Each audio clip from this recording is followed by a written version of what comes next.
Hello friend, good morning, good evening, good afternoon. હું છું doctor MS Patel, એસડબલ્યુ high school Deesa. મિત્રો, આપણે આલ્કોહોલ, ફિનોલ, ઇથર ચેપ્ટર ભણી રહ્યા છીએ. આલ્કોહોલ, ફિનોલ કમ્પ્લીટ કરી દીધું. નેક્સ્ટ લેક્ચરમાં ઇથર આપણે સ્ટાર્ટ કરી દીધું. એમાં ઇથરનું વર્ગીકરણ ભણી લીધું, ઇથરની બનાવટો ભણી, ઇથરનું નામકરણ ભણ્યા. મિત્રો, ઇથરની બનાવટની બે પદ્ધતિ છે: આલ્કોહોલના નિર્જલીકરણથી ઇથર અને વિલિયમસન સંશ્લેષણથી ઇથર. મિત્રો, આપણે આલ્કોહોલના નિર્જલીકરણથી ઇથર બનાવતા શીખ્યા તો આલ્કોહોલની સાંદ્ર H2SO4 સાથે ઊંચા તાપમાને પ્રક્રિયા કરો તો આલ્કીન બને છે અથવા ઇથર બને છે. આલ્કીન બને છે કે ઇથર, તેનો આધાર આલ્કોહોલના પ્રમાણ અને તાપમાન ઉપર રહેલો છે. જો તમે તાપમાન વધારે રાખો, 443 કેલ્વિન તાપમાને H2SO4 વધારે રાખો અને પ્રક્રિયા કરો તો નિર્જલીકરણ થઈ આલ્કીન બને છે. પણ 413 કેલ્વિન તાપમાને આલ્કોહોલનું પ્રમાણ વધારે રાખી અને પ્રક્રિયા કરવામાં આવે તો ઇથર બને છે. મિત્રો, અહીં ઇથર ઉત્કલન બિંદુ કરતા નીચા તાપમાને મળે છે, એટલે ઉત્કલન બિંદુ કરતા ઊંચા તાપમાને મળે છે, આથી બાષ્પ સ્વરૂપે મળે છે. આ બાષ્પને કન્ડેન્સરમાં દાખલ કરી પ્રવાહી ઠંડી પાડી પ્રવાહી સ્વરૂપે ઇથર બનાવી શકાય. આ પદ્ધતિને સતત ઇથરીકરણ પદ્ધતિ કહેવાય. એ ટોપિક ભણ્યા. ત્યારબાદ વિલિયમસન સંશ્લેષણ ભણ્યા.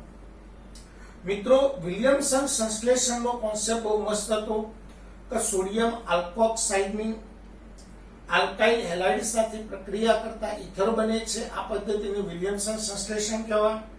આ પદ્ધતિ SN2 પ્રકારની છે.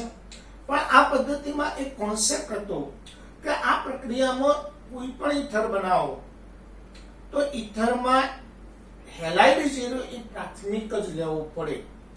જો હેલાઇડ દ્વિતીયક કે તૃતીયક ટાઈપનો હશે તો વિલોપન પ્રક્રિયા થઈ અને આલ્કેન નિપજ મળી જશે. હવે આના કોન્સેપ્ટનો ઉપયોગ કરીને બીજા 2-3 ટોપિક ક્લિયર કરી લઈએ, જરા ધ્યાન આપજો.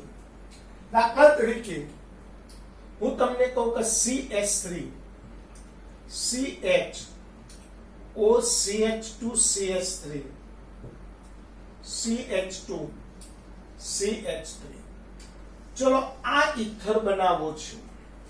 તો આ ઇથર બનાવવો હોય તો હેલાઇડ કયો લઈશું અને આલ્કોક્સાઇડ કયો લઈશું?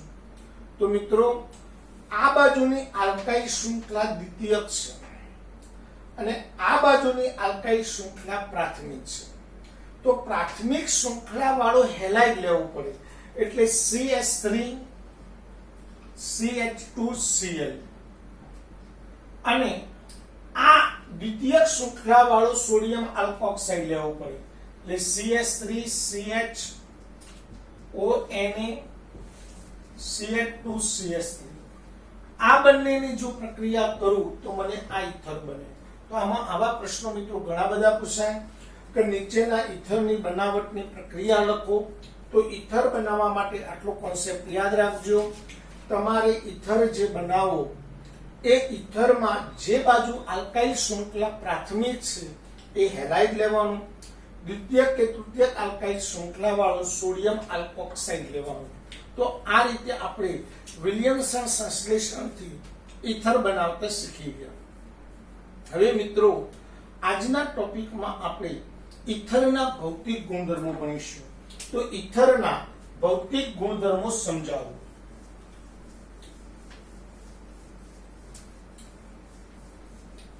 ઇથરના ભૌતિક ગુણધર્મો સમજાવો.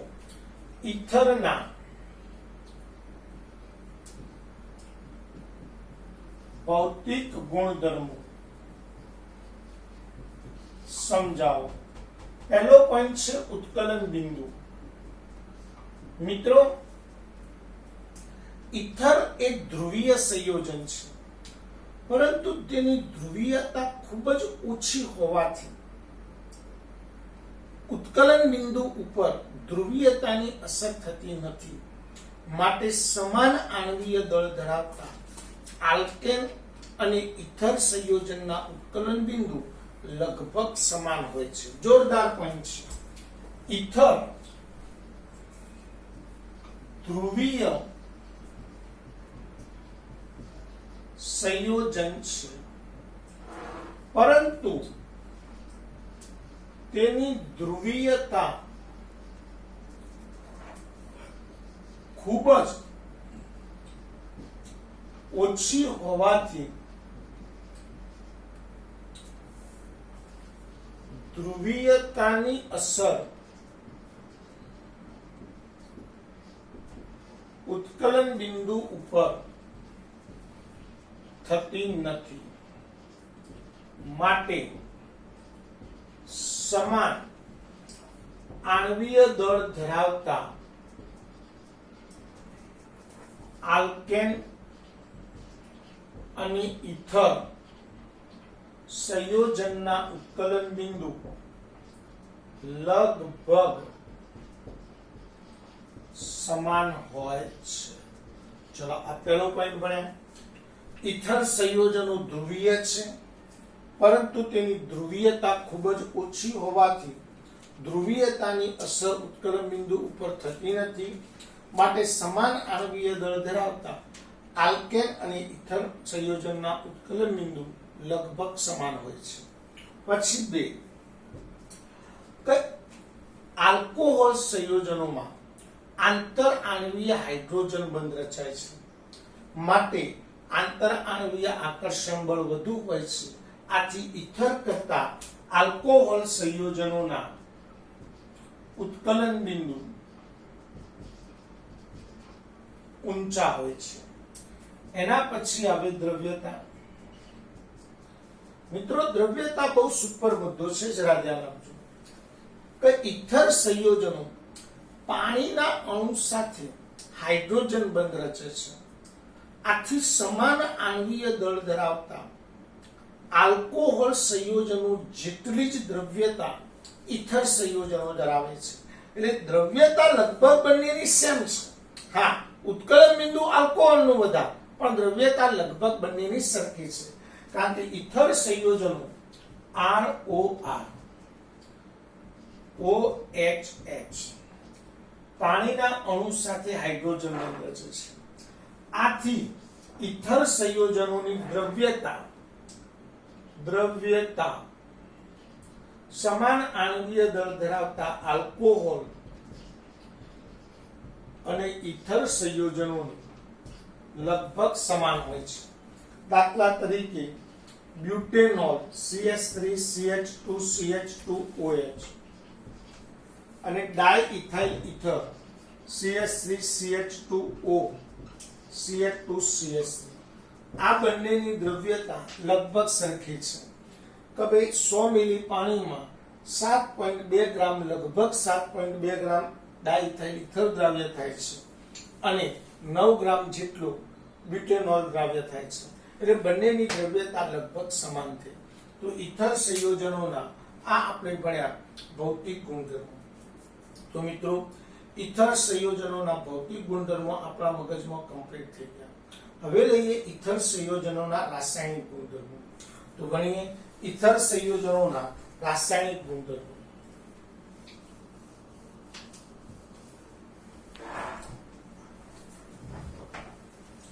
ચલો, હવે મિત્રો ગણીએ છીએ ઇથર સંયોજનોના રાસાયણિક ગુણધર્મો. ઇથર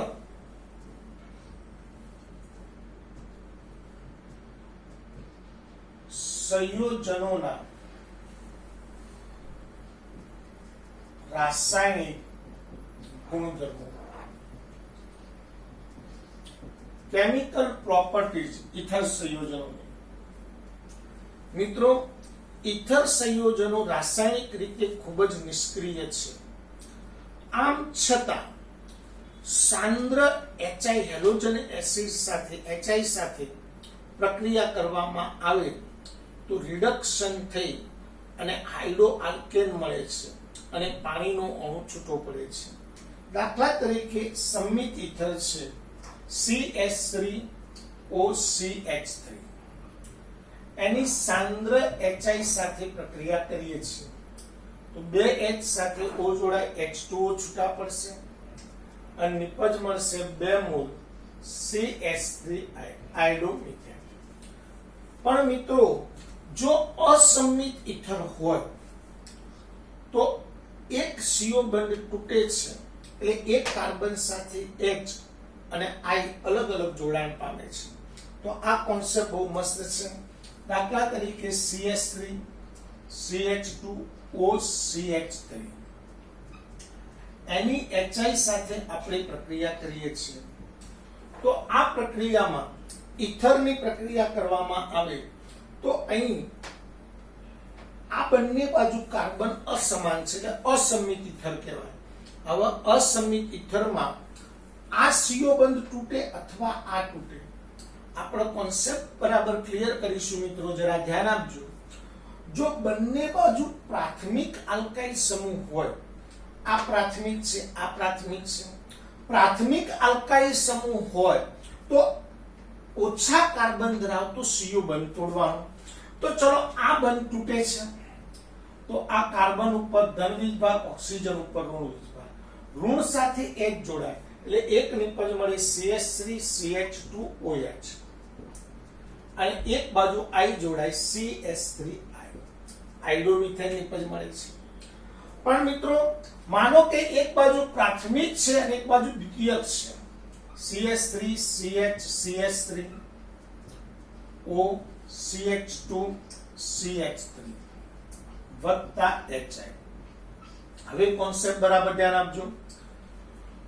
જો અસમિત ઇથરમાં એક બાજુ પ્રાથમિક આલ્કાઇલ સમૂહ હોય, એક બાજુ દ્વિતીયક કે તૃતીયક આલ્કાઇલ સમૂહ હોય, તો દ્વિતીયક કે તૃતીયક આલ્કાઇલ સમૂહનો CO બંધ તૂટી અને નિપજ મળે છે. આ કોન્સેપ્ટ બહુ મસ્ત છે. તો અહીંયા ઇથર ધરાવતો કાર્બન બે કાર્બન સાથે જોડાયેલો છે માટે દ્વિતીયક આલ્કાઇલ છે, આ બાજુ પ્રાથમિક આલ્કાઇલ છે. તો દ્વિતીયક આલ્કાઇલ વાળો CO બંધ તૂટે એટલે આ બંધ તૂટે, આ બંધ તૂટે એટલે કાર્બન ધન, ઓક્સિજન ઋણ, ઋણ સાથે H જોડાય એટલે CH3 CH2OH ઇથેનોલ મળે અને I વચ્ચેના કાર્બન સાથે જોડાય એટલે CH3 CHI CH3 2 આઇડોપ્રોપેન મળે. ચલો એના પછી બીજી વાત કરીએ CH3 CCH3 CH3 O CH2 CH3. ચલો આ બાજુ પ્રાથમિક આલ્કાઇલ છે, આ બાજુ તૃતીયક આલ્કાઇલ છે. તો તૃતીયક આલ્કાઇલનો CO બંધ તૂટે તો આ બંધ તૂટે એટલે કાર્બન ધન, ધન સાથે I જોડાય એટલે નિપજ મળે CH3 C CH3 CH3I અને વત્તા CH3 CH2OH. ચલો એક બાજુ આલ્કાઇલ સમૂહ હોય અને એક બાજુ એરાઇલ હોય. દાખલા તરીકે એક બાજુ બેન્ઝીન છે O અને એક બાજુ CH2CH3 છે. હવે એની HI સાથે આપણે પ્રક્રિયા કરીએ છીએ. તો અહીંયા ખાસ ઇમ્પોર્ટન્ટ બાબત, એરાઇલ સાથેનો ઓક્સિજન બંધ પ્રબળ હોય કારણ કે એનું સંસ્પંદન થાય, દ્વિબંધ બને એટલે જલ્દી ના તૂટે. તો હર હંમેશા માટે એક બાજુ એરાઇલ સમૂહ હોય, એક બાજુ આલ્કાઇલ સમૂહ હોય. તો આલ્કાઇલ સમૂહનો CO બંધ તૂટે છે તો આલ્કાઇલ સમૂહનો CO બંધ તોડો તો આ બંધ તૂટે તો અહીંયા પ્લસ પ્લસ સાથે I જોડાય એટલે એક નિપજ મળી CH3 CH2I અને બીજી નિપજ મળી બેન્ઝીન ઉપર OH. છેલ્લે કોન્સેપ્ટ સાંભળજો. એક બાજુ એરાઇલ આલ્કાઇલ હોય અને એક બાજુ એકલો આલ્કાઇલ હોય તો હર હંમેશા માટે એરાઇલ આલ્કાઇલ વાળો CO બંધ તૂટે છે. ભાઈ આ બેન્ઝીન છે CH2O CH2CH3. હવે એની HI સાથે પ્રક્રિયા કરું છું તો મિત્રો આ બાજુ એરાઇલ આલ્કાઇલ અને આ બાજુ એકલો આલ્કાઇલ, તો એરાઇલ આલ્કાઇલ વાળો CO બંધ તૂટે તો આ ધન ધન સાથે ઋણ જોડાય, બેન્ઝીન ઉપર CH2I અને વત્તા CH3 CH2OH. હવે આમાં થોડો કોન્સેપ્ટ ક્લિયર કરીએ કેમ આવું થાય. તો હર હંમેશા માટે આપણને ખબર છે કે કાર્બોકેટાયન જેટલો વધારે સ્ટેબલ એ નિપજ નો CO બંધ તૂટે. તો આ બંધ તૂટે એટલે તૃતીય કાર્બોકેટાયન વધારે સ્થાયી હોય, આ બંધ તૂટે દ્વિતીય કાર્બોકેટાયન વધારે સ્થાયી હોય બેન્ઝીનમાંથી ફિનાઇલ કેટાયન કદી બની ના શકે, એટલે ફિનાઇલ કરતો પ્રાથમિક વધારે સ્થાયી હોય. હવે બેન્ઝીન ધરાવતો કાર્બોકેટાયન સંસ્પંદન કરે એટલે એની સ્ટેબિલિટી સૌથી વધારે વધી જાય, એટલા માટે આ બંધ તૂટે છે. તો આ રીતે આપણે આલ્કાઇલ ઇથરમાં અથવા તો ઇથર સંયોજનના રાસાયણિક ગુણધર્મોમાં CO બંધ તૂટવાની પ્રક્રિયા થાય છે. એ ચાહે HI સાથે થાય અથવા HBr સાથે થાય. બાકી રાસાયણિક રીતે ખૂબ જ નિષ્ક્રિય છે, બીજી કોઈ પ્રક્રિયાઓ ઇથર સંયોજનો આપતા નથી. હા, હવે એક છે એરાઇલ ઇથર. તો એરાઇલ ઇથર ઇલેક્ટ્રોન અનુરાગી વિસ્થાપન પ્રક્રિયાઓ આપે છે અને એ પણ સરળતાથી આપે છે. કારણ આપી સમજાવો. બહુ જોરદાર કોન્સેપ્ટ છે, જરા ધ્યાન આપજો.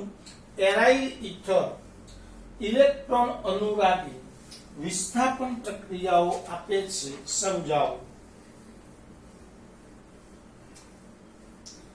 એરાઇલ ઇથર ઇલેક્ટ્રોન અનુરાગી વિસ્થાપન પ્રક્રિયાઓ આપે છે, સમજાવો. એરાઇલ ઇથર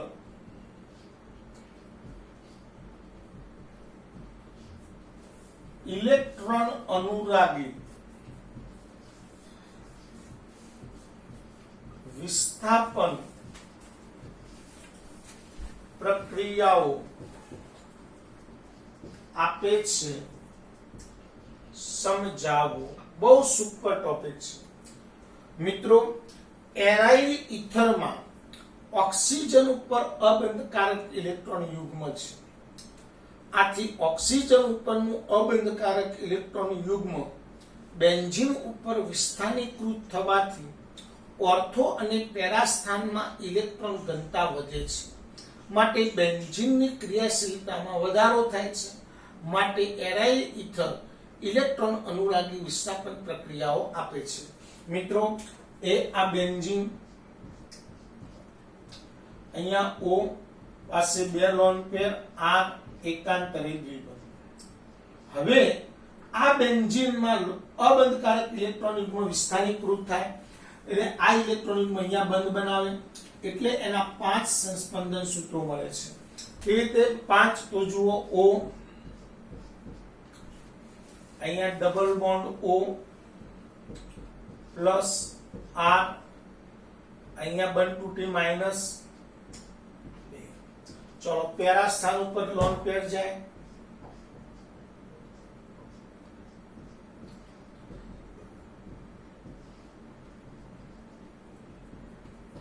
ચલો, અહીંયા બંધ તૂટે, આ પાઈ બંધ તૂટે, અહીંયા લોન પેર આવો.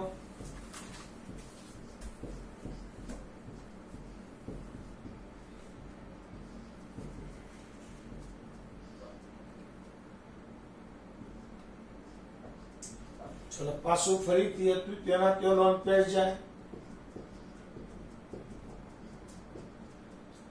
બંધની દિશા બદલાઈ જાય. તો આ રીતે 5 સંસ્પંદન સૂત્રો મળે છે. માટે એરાઇલ ઇથર ઇલેક્ટ્રોન અનુરાગી વિસ્થાપન પ્રક્રિયાઓ આપે છે. મિત્રો, એરાઇલ ઇથરની ઇલેક્ટ્રોન અનુરાગી વિસ્થાપન પ્રક્રિયાઓ સમજાવો અથવા એનિસોનની ઇલેક્ટ્રોન અનુરાગી વિસ્થાપન પ્રક્રિયાઓ સમજાવો. તો મિત્રો ધ્યાન આપજો. એનિસોનની ઇલેક્ટ્રોન અનુરાગી વિસ્થાપન પ્રક્રિયાઓ.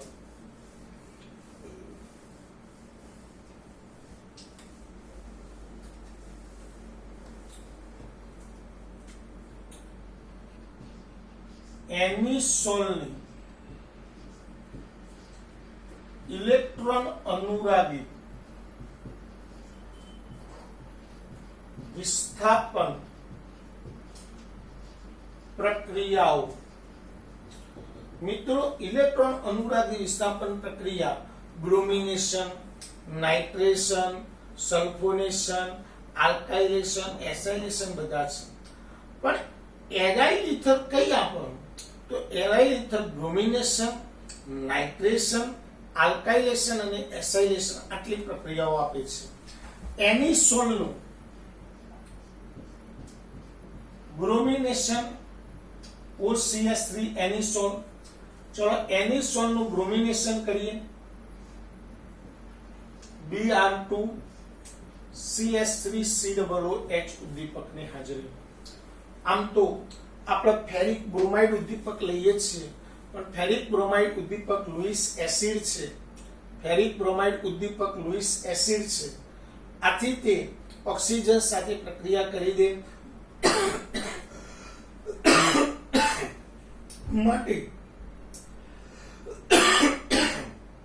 માટે એફીબીઆરથી ઉદ્દીપકમાં પ્રક્રિયા થતી નથી. તો બ્રોમિનેશન CH3COOH ઉદ્દીપકની હાજરીમાં થાય તો બ્રોમો સમૂહ ઓર્થો અથવા પેરા સ્થાનમાં જોડાય છે. તો ઓર્થો બ્રોમો એનિસોન OCH3Br અથવા પેરા બ્રોમો એનિસોન એમ બે નિપજ મળે છે અને HBr છૂટા પડે. ચલો નાઇટ્રેશન કરીએ. સાંદ્ર HNO3 સાથે સાંદ્ર H2SO4 ની હાજરીમાં H2O છૂટા પડે તો NO2 સમૂહ ઓર્થો સ્થાન ઉપર અથવા પેરા સ્થાન ઉપર જોડાય છે. તો ortho nitro anisole OCH3 NO2 અથવા para nitro anisole OCH3 NO2. Ortho nitro anisole અને પેરા નાઇટ્રો એનિસોન મળે છે. ચલો આલ્કાઇલેશન નિર્જલ AlCl3 ઉદ્દીપકની હાજરીમાં CH3Cl સાથે પ્રક્રિયા કરો, HCl છૂટો પડે તો CH3 સમૂહ ઓર્થો સ્થાન ઉપર અથવા પેરા સ્થાન ઉપર જોડાય તો ઓર્થોમિથોક્સી OCH3 અને CH3 અથવા પેરામિથોક્સી OCH3 અને CH3.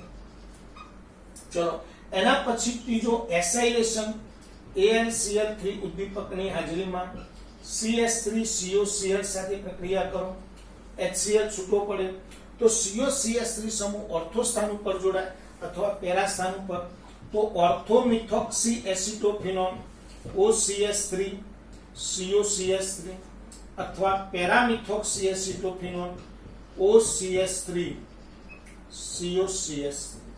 તો આ રીતે આપણે એનિસોલની જે પ્રક્રિયાઓ શીખ્યા એવી સેમના સેમ ફેનિટોલની ઇલેક્ટ્રોન ઋણ વિસ્થાપન પ્રક્રિયાઓ કરો તો ફેનિટોલમાં બેન્ઝીન ઉપર OCH2CH3 હોય.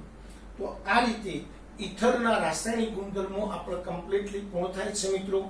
હવે મિત્રો આપણે આ ચેપ્ટર કમ્પ્લીટ પૂરું થાય છે, પણ હજુ આ ચેપ્ટરમાં લખાણ સંબંધિત પ્રશ્નો, કોયડાઓ આ બધું કામ બાકી છે.